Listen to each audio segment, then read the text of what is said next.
మరి ప్రతి ఒక్కరు కూడా బహుశ్రద్ధగా దేవుని వాక్యాన్ని విని మన జీవితంలో సరిచేసుకోవలసినవి సరిచేసుకొని మన జీవితంలో పెంపొందించుకోవలసినవి పెంపొందించుకొని దేవుని నుండి అనేకమైన మేలులు దీవెనలు పొందుకోవాలని కోరుకుంటూ మంచిది. మరి ఈరోజు మనం అందరం కూడా ఒక విలువైన సందర్భాన్ని బైబిల్లో నుండి మనం అందరం కూడా ఆలోచన చేద్దాము. మరి మన జీవితాలలో మన కుటుంబాలలో దేవుని కార్యాలు జరగాలి అని మనం అందరం కూడా ఎదురు చూస్తూ ఉంటాము. ఎందుకంటే ఇక్కడ ఉన్న మన కుటుంబాల్లో ఏదో జరగాలి అని ప్రతి ఒక్కరి కుటుంబంలో ఉంటుంది. ఇప్పుడు నా కుటుంబంలో నాకేదో జరగాలని, మీ కుటుంబాల్లో మీకేదో జరగాలని మీ అనుదిన ప్రార్థనలో మీరు మొరపెడుతూనే ఉంటారు. అయితే ఏ కార్యము జరగాలి అన్నా, మనం చేస్తున్న ఏ ప్రార్థన అయినా, ఏ కార్యమైతే మన కుటుంబములో జరగాలి అని మనం ప్రార్థిస్తున్నామో ఆ కార్యాన్ని సఫలము చేసేది మాత్రము దేవుడే అని మాత్రం మనము మర్చిపోవద్దు. ఎందుకంటే మనము ప్రార్థిస్తున్న ఈ కార్యము జరగాలని మనం దేని కొరకైతే ప్రార్థిస్తున్నామో అది దేవుడు మాత్రమే సఫలము చేయగలడు. దేవుడు మాత్రమే సఫలము చేయగలడు. మరి దేవుడు మనం అనుకునే కార్యాలు సఫలము చేయాలి అంటే మనం ఏమి చెయ్యాలి? ఏమైనా టర్మ్స్ అండ్ కండిషన్స్ ఏమైనా ఉన్నాయా? ఇప్పుడు కూడా దేవుడు ఎలాంటి వాడంటే, మీరు ఇది చెయ్యండి నేను ఇది చేస్తాను, మీరు ఇది చెయ్యండి నేను ఇది చేస్తాను అని ఎప్పుడు కూడా మీరు బైబిల్ గ్రంథంలో చూడండి. మీరు ఇది చెయ్యండి నేను మీకు ఇది చేస్తాను అని బైబిల్ గ్రంథంలో అనేక సందర్భాలు మనకు కనబడతాయి. కాబట్టి ఈరోజు దేవుడు మన జీవితములో ఏదైనా కార్యము చెయ్యాలి అంటే మనం ఏమి చెయ్యాలి, మనం ఎలా ఉండాలో ఈరోజు మనం అందరం కూడా ఆలోచన చేద్దాం. మరి దేవుడే కార్యములు చేస్తాడా అంటే దేవుడే మన కార్యములు సఫలం చేస్తాడు. ముందుగా నెహెమ్యా గ్రంథము 2వ అధ్యాయము 20వ వచనాన్ని మనం అందరం కూడా చదువుకుందాం దయచేసి. నెహెమ్యా గ్రంథము 2వ అధ్యాయము 20వ వచనాన్ని మనం అందరం కూడా చదువుకుందాము. అందుకు నేను ఆకాశమందు నివాసి అయిన దేవుడు తానే మా యత్నములు సఫలము చేయును గనుక, తానే మా యత్నములు అంటే మా యొక్క ప్రయత్నములు ఏదైతే మేము పని చెయ్యబోతున్నామో దాన్ని దేవుడే సఫలము చేయును గనుక. అక్కడ మందిరం కట్టబడింది, ఆ మందిరము చుట్టూ ప్రాకారాలు లేవు. ఇప్పుడు ఈ ప్రాకారాలు కట్టడానికి నేను వెళుతున్నాను. ఇప్పుడు ఈ పనిని సఫలము చేయాలి అంటే దేవుడే దానిని సఫలము చేస్తాడు, దేవుడే దానిని సఫలము చేయును గనుక అని మనం చదువుకుంటున్నాము. అంటే మన కార్యములు దేవుడు సఫలము చేయాలి. ఇక రెండవది కూడా మనం చూడగలిగితే పెద్ద ప్రవక్తలో ఒక ప్రవక్త యెషయా గ్రంథము 26వ అధ్యాయము 12వ వచనాన్ని మనం అందరము కూడా చదువుకుందాము. యెహోవా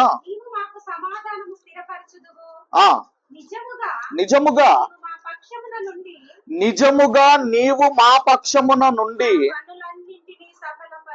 మా పనులన్నింటినీ సఫలపరచుదువు. అంటే కార్యములు చేసేది దేవుడే. మన కుటుంబాల్లో కావచ్చు, మన జీవితాల్లో కావచ్చు, కార్యములు చేసేది దేవుడే. మరొక మాట కూడా మీరు చూడగలిగితే కీర్తనల గ్రంథము 138వ కీర్తనల గ్రంథము 138వ కీర్తన 8వ వచనాన్ని యెహోవా నా పక్షమున కార్యములను సఫలము చేయును. అయితే మన జీవితాల్లో మనం ఏదైతే అనుకుంటున్నామో కొన్ని సార్లు ఆలస్యం అవుతాయా అవ్వమ్మా? ఇప్పుడు అన్నీ మనం అనుకున్నట్టే జరుగుతాయా? ఇప్పుడు ప్రార్థన చేసాం వెంటనే జరిగిద్దా అంటే కొన్ని సార్లు ఏదైతే జరగాలి అని మనం అనుకుంటున్నామో అది ఆలస్యమైనప్పుడు కూడా మనకి ఏమి జరుగుతుందో దేవుడు బైబిల్ గ్రంథంలో రాయించాడు. ఆ మాట కూడా మీరు చూడగలిగితే సామెతల గ్రంథము 13వ అధ్యాయము 12వ వచనాన్ని మనం అందరం కూడా చదువుకుందాము. సామెతల గ్రంథము 13వ అధ్యాయము కోరిక సఫలము కాకుండుట చేత హృదయము నొచ్చును. కోరిక సఫలము కాకుండుట చేత హృదయము నొచ్చుకుంటుంది. కాబట్టి మనం ఆలోచన చేయగలిగితే దేవుడు ఒక టైం పెట్టుకుంటాడు ఏదైనా జరగాలి అంటే. ఇప్పుడు మనం అనుకున్న టైంలో జరగదు. ఎప్పుడు గుర్తుంచుకోండి, దేవునికి ఒక టైం ఉంది, దేవునికి ఒక టైం ఉంది. అందుకే అంటున్నాడు, ఒకవేళ మీ కోరిక ఏదైతే సఫలము కాలేదో మీ హృదయము నొచ్చుకుంటుంది, మీ హృదయము నొచ్చుకుంటుంది. కాబట్టి దేవుడు కార్యములు సఫలం చేస్తాడు. దేవుడు కార్యములు సఫలము చేయాలి అంటే మనం ఏం చేయాలి? మనలో ఉండవలసిన లక్షణాలు ఏంటో ఒక 4 లక్షణాలు ఉన్నాయి, అవి మనం చూసుకుందాము. దేవుడు కార్యము సఫలము చెయ్యాలి అంటే, దేవుడు కార్యము సఫలము చెయ్యాలి అంటే మనము ఏం చెయ్యాలి, మనం ఎలా ఉండాలో మనం బైబిల్ గ్రంథంలో నుంచి ఒక 4 లక్షణాలు చూసుకుందాం. నంబర్ 1 ఏంటంటే, దేవుడు ఏమంటున్నాడు అంటే, మీరు పరిశుద్ధముగా ఉండండి. ఇంతకుముందు అమ్మ ప్రార్థన చేస్తూ, నేను పరిశుద్ధుణ్ణి గనుక మీరును పరిశుద్ధముగా ఉండండి. నేను పరిశుద్ధుణ్ణి, నా పిల్లలు కూడా ఎలా ఉండాలి? పరిశుద్ధులుగా ఉండాలి, పరిశుద్ధులుగా ఉండాలి. పరిశుభ్రంగా ఉంటారు. పరిశుభ్రము వేరు, పరిశుద్ధత వేరు. పరిశుభ్రం అన్నది శరీరానికి సంబంధించింది, పరిశుద్ధత అన్నది ఆత్మకు సంబంధించింది. దేవుడు ఆత్మ గనుక, ఆయన పరిశుద్ధుడు గనుక నా పిల్లలు కూడా నా ఎదుట ఎలా బ్రతకాలి అంటే పరిశుద్ధులుగా బ్రతకాలి, పరిశుద్ధులుగా బ్రతకాలి. ఈ మాటను మనం అర్థం చేసుకోవడానికి దయచేసి మనం అందరం కూడా కీర్తనల గ్రంథము 66వ కీర్తన 18వ వచనాన్ని మనం చదవగలిగితే, కీర్తనల గ్రంథము 66వ కీర్తన 18వ వచనాన్ని మనం అందరము కూడా చదువుకుందాము. నా హృదయములో నేను పాపమును లక్ష్యము చేసిన ఎడల ప్రభువు నా మనవి వినకపోవును. నా హృదయములో నేను పాపము లక్ష్యము చేసిన ఎడల ప్రభు నా మనవి వినడు, వినడు, వినడు. అంటే నేను ఎలా ఉండాలి? ప్రభువు నా మనవి వినాలి అంటే నేను ఎలా ఉండాలి? నేను పరిశుద్ధముగా ఉండాలి. నేను పరిశుద్ధముగా ఉండి నేను ప్రార్థన చేసినప్పుడు దేవుడు నా మనవి వింటాడు. ఇప్పుడు ఈ పరిశుద్ధతకు సంబంధించి మనం ఒక ఎగ్జాంపుల్లోనికి మనం వెళ్ళగలిగితే, మనందరికీ తెలుసు యోసేపు గారు, మనందరికీ తెలుసు యాకోబు గారి యొక్క 11వ కుమారుడు. అప్పటికైన వయసు ఎంతంటే 17 సంవత్సరాల వయసు అండి. అతని వయసు ఎంతండి? 17 సంవత్సరాల వయసు. ఈ 17 సంవత్సరాల వయసులో అతను ఏం చేస్తున్నాడో మీరు చూడగలిగితే, ఆదికాండం 37వ అధ్యాయము 2వ వచనాన్ని మనం అందరం కూడా చదువుకుందాం దయచేసి. ఆదికాండము 37వ అధ్యాయము 2వ వచనాన్ని మనం అందరము కూడా చదువుకుందాం. యాకోబు వంశావళి ఇది. యోసేపు 17 ఏండ్ల వాడై తన సహోదరులతో కూడా మందను మేపుచుండెను. అతడు చిన్నవాడై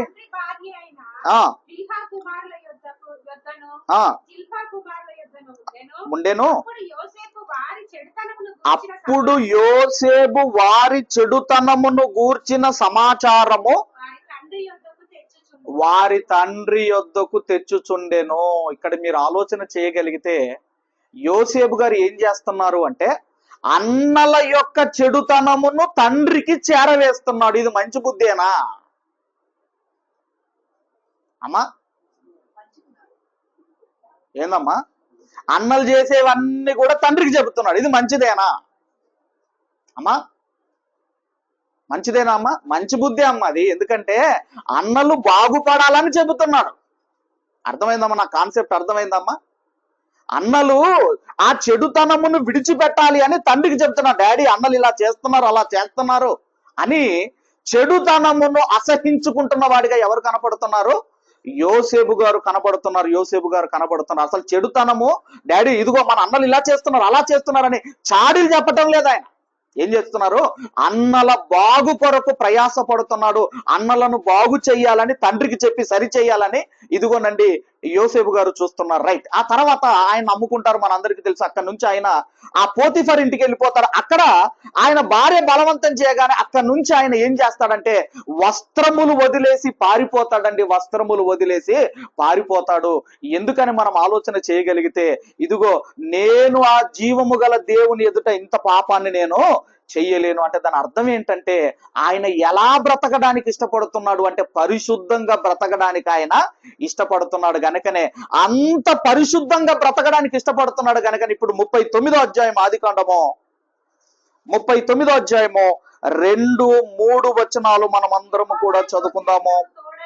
2-3 వచనాలు. యెహోవా యోసేపుకు తోడై ఉన్నాడు. ఎందుకు యోసేపుకు తోడై ఉన్నాడు? అమ్మ ఎందుకు తోడై ఉన్నాడు? చెడుతనమును అసహించుకుంటున్నాడు, పరిశుద్ధముగా బ్రతుకుతున్నాడు, పాపానికి దూరముగా పరిగెత్తుతున్నాడు. అందుకేనండి దేవుడు అతనికి తోడై ఉన్నాడు గనుక అతడు వర్ధిల్లుచు తన యజమానుడగు ఆ ఐగుప్తిని ఇంట ఉండెను. యెహోవా అతనికి తోడై ఉండెననియు అతడు చేసినదంతయు అతని చేతిలో యెహోవా సఫలము చేయుట యెహోవా సఫలము చేసెననియు అతని యజమానుడు చూచినప్పుడు. ఇంత పరిశుద్ధముగా బ్రతుకుతున్న యోసేపు గారట ఏది చేసినా సక్సెస్ అవుతున్నాడట. అది ఎవరు చూస్తున్నారు? అది ఎవరు చూస్తున్నారు? పోతిఫర్ చూస్తున్నాడు. ఈ అబ్బాయి ఏది చేసినా సక్సెస్ అవుతున్నాడు. ఎందుకు సక్సెస్ అవుతున్నాడు అంటే చెడుతనమును అసహించుకుంటున్నాడు, పరిశుద్ధముగా ఆయన బ్రతుకుతున్నాడు గనకనే అతను ఏది చేసినా సక్సెస్ అవుతున్నాడు. అక్కడ నుంచి చెయ్యని నేరానికి జైలుకి వెళ్తాడు కదండి. ఇప్పుడు జైల్లో కూడా మీరు చూడగలిగితే 23వ వచనాన్ని మనం చదవగలిగితే, యెహోవా అతనికి తోడై ఉండెను. ఎక్కడా అమ్మా? ఎక్కడా?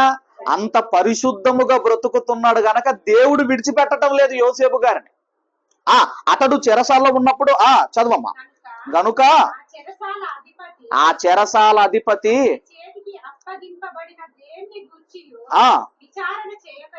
విచారణ చేయక అతడు చేయినది యావత్తు యెహోవా సఫలమగునట్లు చేసెను. అంటే పరిశుద్ధముగా బ్రతుకుతున్నాడు గనుక పోతీఫర్ ఇంట్లో సఫలం చేశాడు. చెరసాలలో ఏదైతే ఆ జైలరు పనప్పగించాడో దానిని కూడా దేవుడట సఫలము చేస్తున్నాడు. అందుకేనండి యోసేపు గారు తలపెట్టిన ఏ కార్యమైనా దేవుడు సఫలము చేస్తున్నాడంటే దానికి ఉన్న కారణం ఏంటంటే అతను పరిశుద్ధముగా బ్రతుకుతున్నాడు, పాపానికి దూరముగా బ్రతుకుతున్నాడు.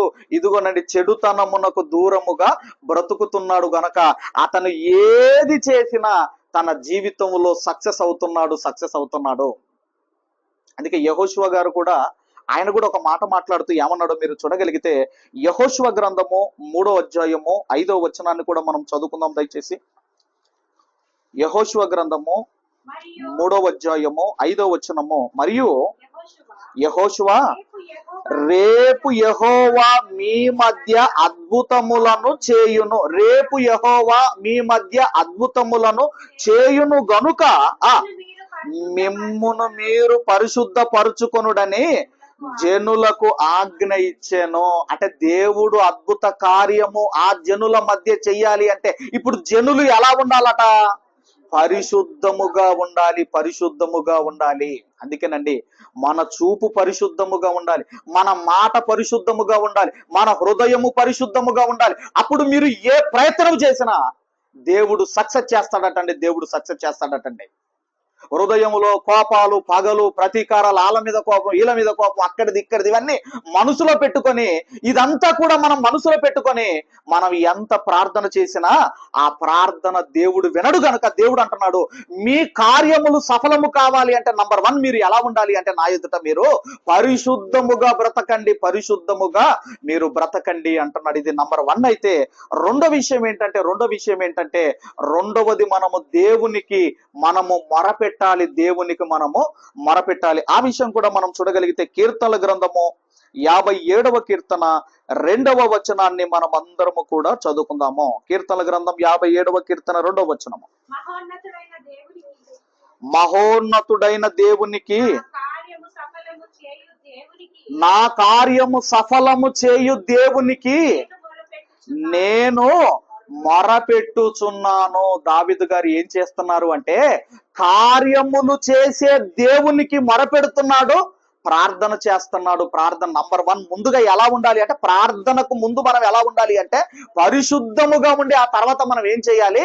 ప్రార్థన చెయ్యాలి, మొరపెట్టాలి. అందుకే నా కార్యము సఫలము చేయు దేవునికి నేను మొరపెడుతున్నాను. తర్వాత సామెతల గ్రంథం 16వ అధ్యాయము 3వ వచనాన్ని కూడా మనం చదువుకుందాము. సామెతల గ్రంథం 16వ అధ్యాయం. నీ పనుల భారము యెహోవా మీద ఉంచుము, అప్పుడు నీ ఉద్దేశములన్నీయు సఫలమగును. ముందు మీరు పరిశుద్ధముగా బ్రతికి ఆ తర్వాత దేని కొరకైతే మీరు ప్రార్థిస్తున్నారో, దేని కొరకైతే మీరు ప్రయాసపడుతున్నారో, అప్పుడు నాకు మీరు మొరపెట్టండి.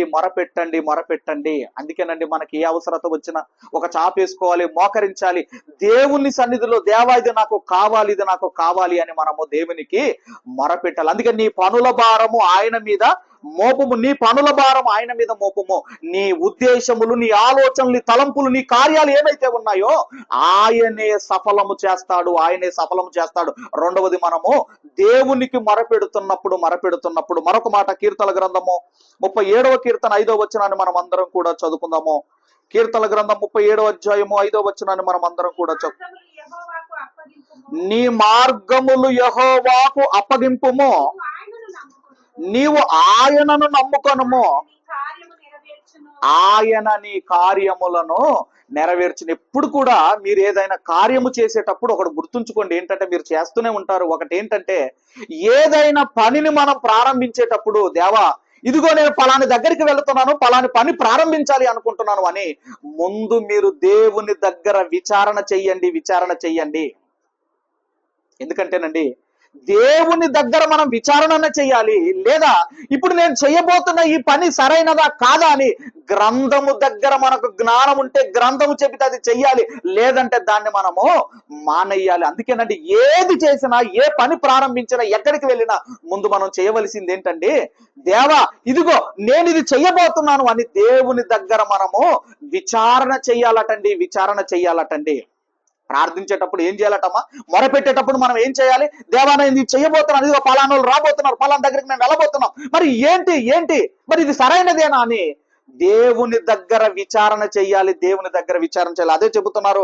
దయచేసి దినవృత్తాంతముల 2వ గ్రంథము 15వ అధ్యాయము 2వ వచనాన్ని మనం అందరం కూడా చదువుకున్నాము. దయచేసి ఆసా అనే రాజు ఏం చేస్తున్నాడు, యూదా వారలారా, బెన్యామీనీయులారా,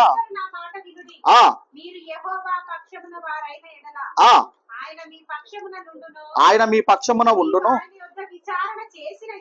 మీరు ఆయన యొద్ద విచారణ చేసిన ఎడల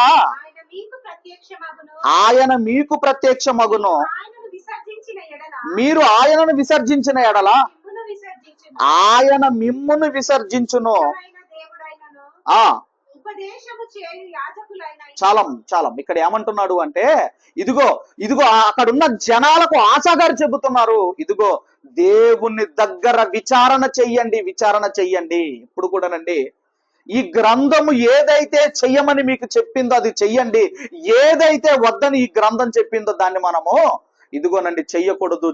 అందుకే అంటున్నాడు, ఒక ఆశ చెబుతున్నాడు, జనాలకు చెబుతున్నాడు, ఇదిగో మీరు ఏదైనా పని చేసేటప్పుడు దేవుని సన్నిధిలో విచారణ చెయ్యండి. ఇప్పుడు 7వ వచనాన్ని మీరు చదవగలిగితే, అదే అధ్యాయము 7వ వచనాన్ని మీరు చదవగలిగితే, కాగా మీరు బలహీనులు కాక ధైర్యము వహించుడి, మీ కార్యము సఫలమగును. మీరు బలహీనులు కాక, ఎప్పుడైతే మనము మన కోరిక సఫలము కాదో అప్పుడు హృదయము నొచ్చుకుంటే మనము బలహీనులమవుతాము. ఎప్పుడు కూడా దేవుని బిడ్డలు ఎప్పుడు ధైర్యంగా ఉండాలి తప్ప బలహీనులు కాకూడదు. మీరు బలహీనులు అయ్యారా, సాతాను మిమ్మల్ని ఆడుకుంటుంది. ఎప్పుడు కూడానండి ధైర్యంగా ఉండాలి. ఏదైనా అనుకుంటున్నారా, అది అయ్యే టైం అయితే అది దేవుడు నాకు ఖచ్చితంగా కార్యము చేస్తాడు అన్న ఒక ధైర్యముతో ఉండాలి. కానీ బలహీనులు కాకండి, ధైర్యము వహించండి, మీ కార్యము సఫలమగును. సఫలమవుతుంది. కొన్ని సార్లు ఆలస్యమైన అది మన మేలుకే. ఒకరోజు ఈ మామిడి పండ్ల సీజన్ లో ఒక ముసలమ్మ తోట దగ్గరికి వెళ్ళిందట.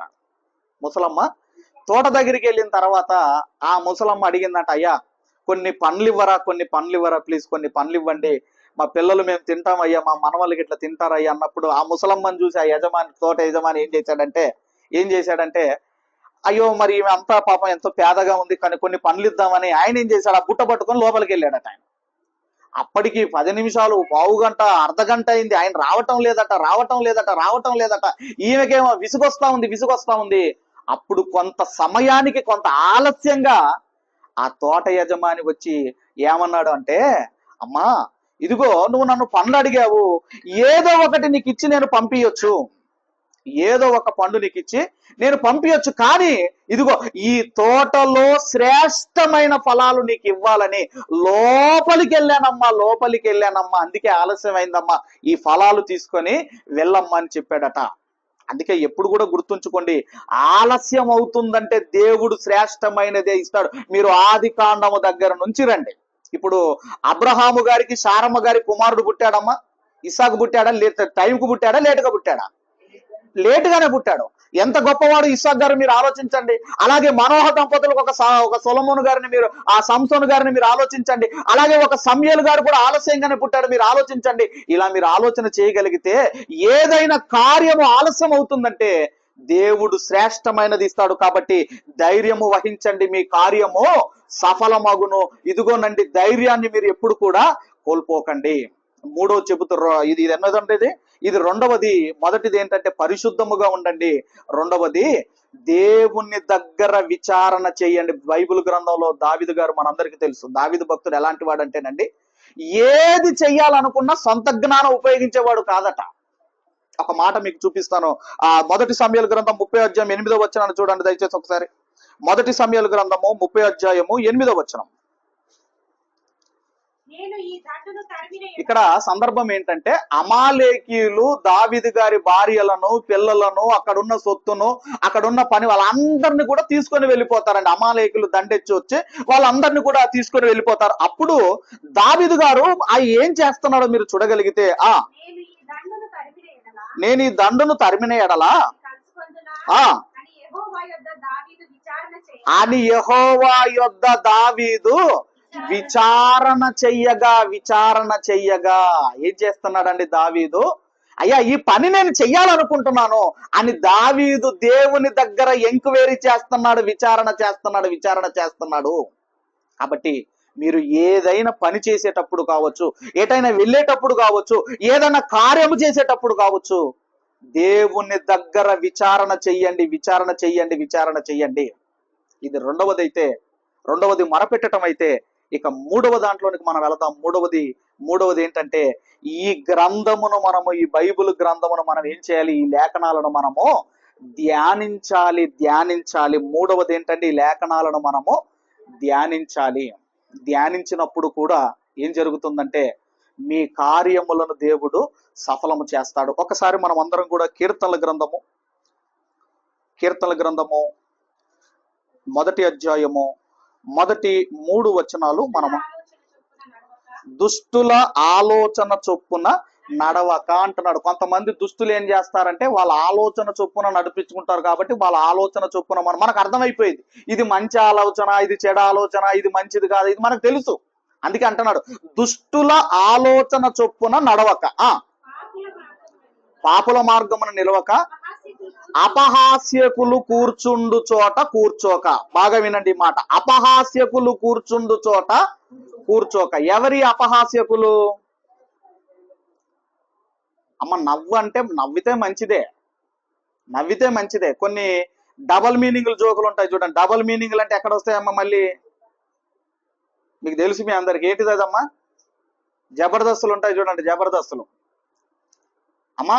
అందుకే అంటున్నాడు, అపహాస్యకులు కూర్చుండు చోట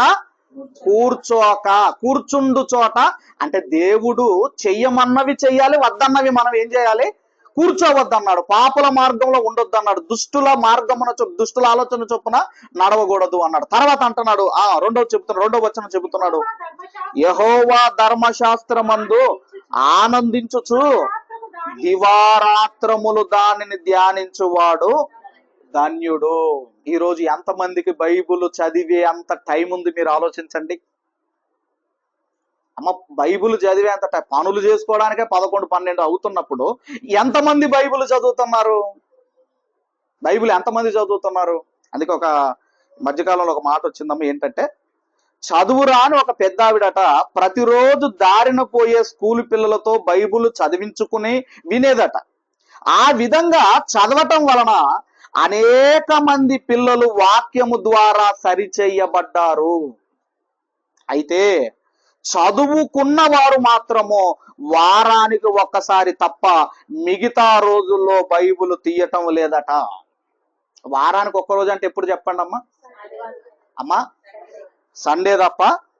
ఒకరోజు పాస్టర్ గారు హౌస్ విజిటింగ్కి వెళ్ళారట. పాస్టర్ గారు హౌస్ విజిటింగ్కి వెళ్ళాడట. అప్పుడు వాళ్ళు ఏదో పాయసం చేశారట. ఆ కుటుంబీకులు పాయసం చేసినప్పుడు అయ్యగారు వచ్చారు కదా అని ఒక సిల్వర్ బౌల్లో ఒక సిల్వర్ స్పూన్ వేసి అయ్యగారికి అందులో పాయసం ఇచ్చారట. ఇప్పుడు ఈయనేం చేశాడు? శుభ్రంగా దీని ఈయనేం చేశాడు? మొత్తం మీద ఆ బౌల్ ఆడబెట్టాడు, ఇంటికి వెళ్ళిపోయాడట. అప్పుడు ఆమెకు డౌట్ వచ్చింది, అయ్యగారికి నేను స్పూన్ ఇచ్చాను, బౌల్ కనపడుతుంది కానీ స్పూన్ కనపడటం లేదు అని. పోనీ చర్చికి వెళ్తా ఉంది, అడుగుదామంటేనేమో ఒకలాగా ఫీల్ అవుతుంది, అయ్యగారు ఏమనుకుంటాడో. అలాగా కొన్ని రోజులు అయిపోయాయండి. మళ్ళీ అయ్యగారు విజిటింగ్కి వచ్చాడట. అయ్యగారు మళ్ళీ విజిటింగ్కి వచ్చాడట. అమ్మ వచ్చినప్పుడు ఆ అమ్మ అడిగిందంట, అయ్యా ఆ రోజు నేను నీకు పాయసంలో నేను స్పూన్ వేసాను, నీకు బౌల్ ఇచ్చాను, బౌల్ మాత్రం ఉంది కానీ స్పూన్ కనపడటం లేదు, ఏమైంది అయ్యగారు అని అడిగిందంట. అప్పుడు ఆయన అన్నాడట, అమ్మ పలానా దగ్గర బైబిల్ తీసుకురా అన్నాడంట. ఆ బైబిల్ తీసుకొస్తే ఆ బైబిల్ మధ్యలో పెట్టాడట. ఇదిగో అమ్మ నీ స్పూన్ అన్నాడు. అంటే దాని అర్థం ఏంటిది మీరు చెప్పండి. ఆమె ఏనాడు బైబిల్ తెరవదు, బైబిల్ చదవదు. మళ్ళీ అందరికో బైబిల్ ఉంటుందండి. మన కుటుంబాలు అందరికీ ఒకటి ఉంటుందమ్మా.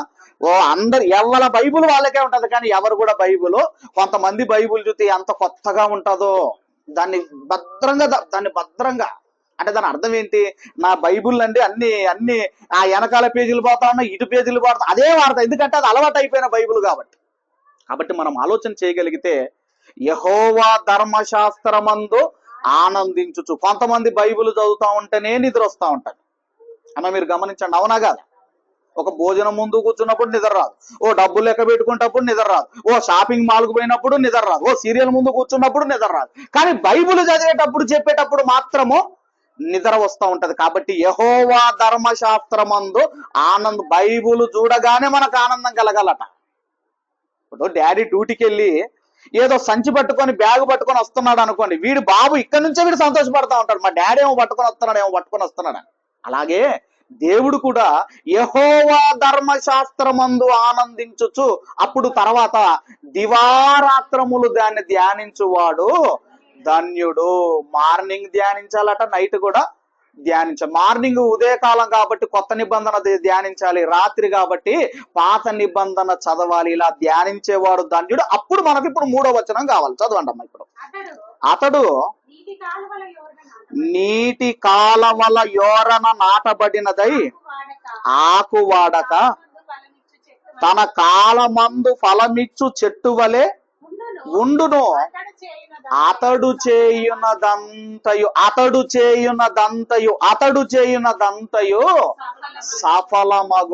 సఫలమగును. దేవుడు వద్దన్నది మానేసి చెయ్యమన్నది చేస్తే నువ్వు ఏదైతే అనుకుంటున్నారో, మీరు ఏదైతే చేయాలనుకుంటున్నారో అది సక్సెస్ అవుతారు, సఫలం అవుతుంది అని దేవుడు అంటున్నాడు. అలాగే ఇప్పుడు మోషే గారు చనిపోతారండి.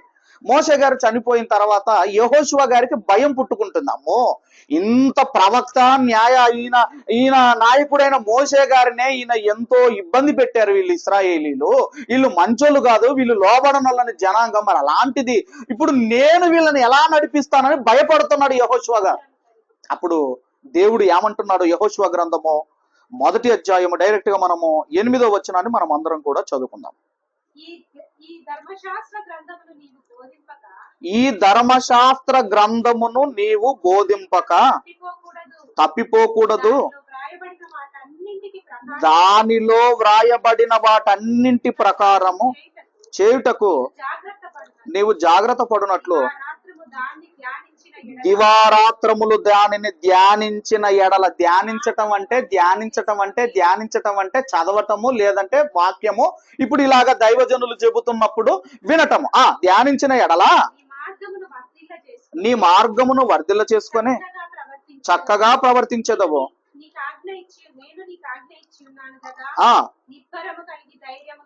నిబ్బరము కలిగి ధైర్యముగా ఉండుము, దిగులు పడకుము, జడియకుము. నీవు నడుచు మార్గం అంతటిలో నీ దేవుడైన యెహోవా నీకు తోడయ్యుండును. కాబట్టి ఈ బైబిల్ చదువుతున్నప్పుడు నీ ప్రవర్తన ఆటోమేటిక్ గా సెట్ అయిపోతుంది. నీకు ఎవరు చెప్పవలసిన అవసరం లేదు. ఎలా బ్రతకాలో, నీ ప్రవర్తన ఎలా ఉండాలో ఈ బైబిల్ చదువుతున్నప్పుడు ఆ సిగ్నల్స్ అనేటివి నిన్ను నడిపిస్తూ ఉంటాయి. ఎప్పుడంటే ఈ బైబిల్ను చదువుతున్నప్పుడు. అందుకేనండి మనం ఆలోచన చేయగలిగితే క్రైస్తవులు చదవని పుస్తకం ఏంటంటే బైబిలేనట. ఇక్కడ కూర్చున్న వాళ్ళు ఎంతమంది ఆదికాండం నుంచి ప్రకటన గ్రంథం వరకు ఎంతమంది చదివారు మీరు ఆలోచించండి. కాబట్టి మనము దేవుడు బైబిల్ ఇచ్చాడు, ఎందుకంటే దీన్ని ధ్యానించండి. అప్పుడు నీ యొక్క ఇదిగో ఏదైతే ఆలోచనలు ఉన్నాయో అది సఫలం చేస్తానంటున్నాడు. మరొక మాట కూడా మీరు చూడగలిగితే కీర్తనల గ్రంథం 21వ అధ్యాయము 2వ వచనాన్ని కూడా దయచేసి మనం చదువుకుందాం. కీర్తనల గ్రంథం 21వ అధ్యాయం 2వ వచనము. అతని మనోభిష్టమును నీవు సఫలము చేయుచున్నావు. అతని మనోభిష్టము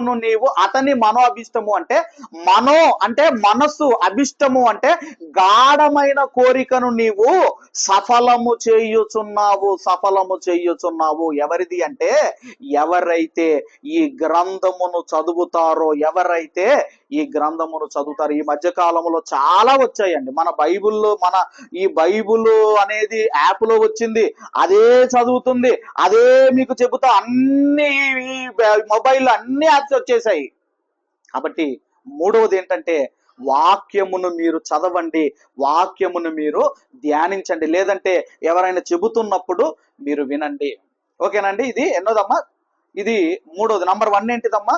పరిశుద్ధముగా బ్రతకమన్నాడు. 2వది నాకు మొరపెట్టమన్నాడు. 3వది వాక్యమును ధ్యానించమన్నాడు.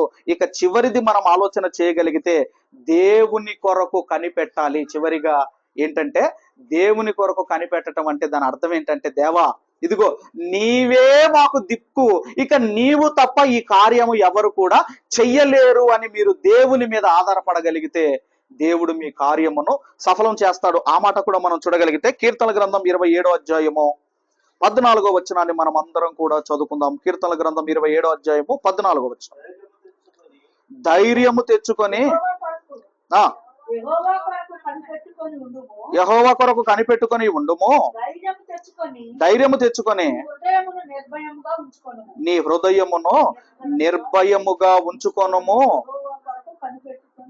యెహోవా కొరకు కనిపెట్టుకొని ఉండుము. ఇక్కడ మీరు ఆలోచన కనిపెట్టడం అంటే ఇక టోటల్ గా దేవుని మీద భారమేసి మనము నిశ్చింతగా ఉండటము. అందుకే మనం చదువుకుంటాం కదా, మీ చింత యావత్తు నా మీద వేయండి, ప్రభు కూడా అన్నాడు కదా, మీరు చింతించటం వలన ఏం జరుగుతుంది మీరు ఆలోచించండి. పొట్టి వాళ్ళు ఏమైనా పొడుగు అవుతారా? పొడుగు వాళ్ళు ఏమైనా పొట్టిగవుతారా? ఏమైతుంది చెప్పండి. కాబట్టి మీరు చింతించటం వలన ఏది జరగదు. కాబట్టి మీ చింత యావత్తు ఆయన మీద వేయండి. తర్వాత మీ అందరికీ తెలుసు, యెహోషాపాతు అనే ఒక రాజు ఉంటాడు. అతన్ని కొంత సైన్యం ఏం చేస్తుందంటే అతన్ని చుట్టుముడుతుంది, మొత్తం రౌండప్ చేస్తారు. ఆ దేశాన్ని మొత్తం రౌండప్ చేసిన తర్వాత యెహోషాపాతు రాజు ఏం చేశాడో చివరిగా ఆ మాట చూసుకొని మనం అందరం కూడా ముగించుకుందాము. దయచేసి దినవృత్తాంతముల 2వ గ్రంథము 20వ అధ్యాయము, దినవృత్తాంతముల 2వ గ్రంథము 20వ అధ్యాయము, దయచేసి 20వ అధ్యాయము 12వ వచనాన్ని మనం అందరం కూడా చదువుకుందాము. 20వ అధ్యాయము 12వ వచనము. ముందుగా ఆ పైన కూడా మీరు చదవగలిగితే ఎవరు దండెత్తి వచ్చారో మీరు మొదటి వచనం మీరు చూడగలిగితే, ఇది అయిన తర్వాత మోయాబీయులను, అమ్మోనీయులను, మోయోనీయులలో కొందరు దండెత్తి యెహోషాపాతు మీదికి వచ్చిరి. అంతలో కొందరు వచ్చి సముద్రపు ఆవల నుండి, సిరియన్ల తట్టు నుండి గొప్ప సైన్యం ఒకటి నీ మీదికి వచ్చుచున్నది, చిత్తగించుము. ఆ ఎన్గేదీలో ఆ ఉన్నారని ఉన్నారని యెహోషాపాతులకు తెలియజేసి యెహోషాపాతునకు తెలియజేసి. ఇక్కడ మీరు ఆలోచన చేయగలిగితే మొత్తం మీద ఏం జరిగిందంటేనండి, ఇదిగో ఈ సైన్యం అంతా కూడా ఆ యొక్క రాజ్యమును చుట్టుముట్టినప్పుడు అప్పుడు ఈయన ఏం చేస్తాడంటేనండి, 3వ వచనంలో ఉపవాసం ఉంటాడు. ఒకసారి ఆ మాట. అందుకు యెహోషాపాతు భయపడి యెహోవా యొద్ద యెహోవా యొద్ద విచారించుటకు విచారించుటకు మనస్సు నిలుపుకొని యూదా అంతటా ఉపవాస దినము ఆచరింపవలనని చాటింపగా. ఏ భక్తుడైనా చూడండి, దేవుని యొద్ద ఖచ్చితంగా విచారణ చేసేవాళ్ళు ఇప్పుడు కూడా ఏదైనా పని డైరెక్ట్ గా చేయకండి. దేవుని దగ్గర విచారణ చేయండి. దేవుని దగ్గర విచారణ చేసిన తర్వాతనే మీ పనిని ప్రారంభించండి. తర్వాత ఇదంతా మీరు తర్వాత చదువుకుంటూ రండి.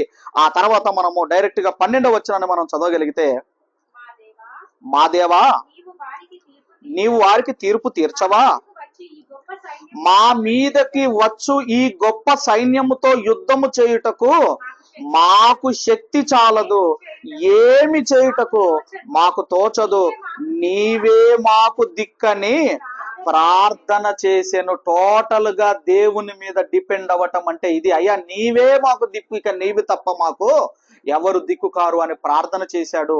ఆ తర్వాత అద్భుతం జరుగుతుంది. కాబట్టి మన జీవితాల్లో కూడా కార్యము సఫలము కావాలి అంటే ఎక్కడ లోపం ఉంది, ఎక్కడ మనం సరి చేసుకోవాలో ఆ సరి చేసుకునే కాడ సరి చేసుకుందాం, అలవాటు చేసుకునే కాడ అలవాటు చేసుకుందాం. అందుకే 4 విషయాలు: ఒకటి, పరిశుద్ధంగా బ్రతకండి; రెండవది, మొరపెట్టండి; మూడవది, దేవుని వాక్యమును ధ్యానించండి అంటే చదవండి; నాలుగవది, దేవుని కొరకు కనిపెట్టండి. దేవా ఇది నువ్వు తప్ప ఎవ్వరు చేయలేరు, నీవు తప్ప ఇది ఎవ్వరు చేయలేరని దేవుని మీద మనం డిపెండ్ అవ్వగలిగితే ఆయన నీ కార్యమును ఖచ్చితంగా దేవుడు సఫలము చేస్తాడు.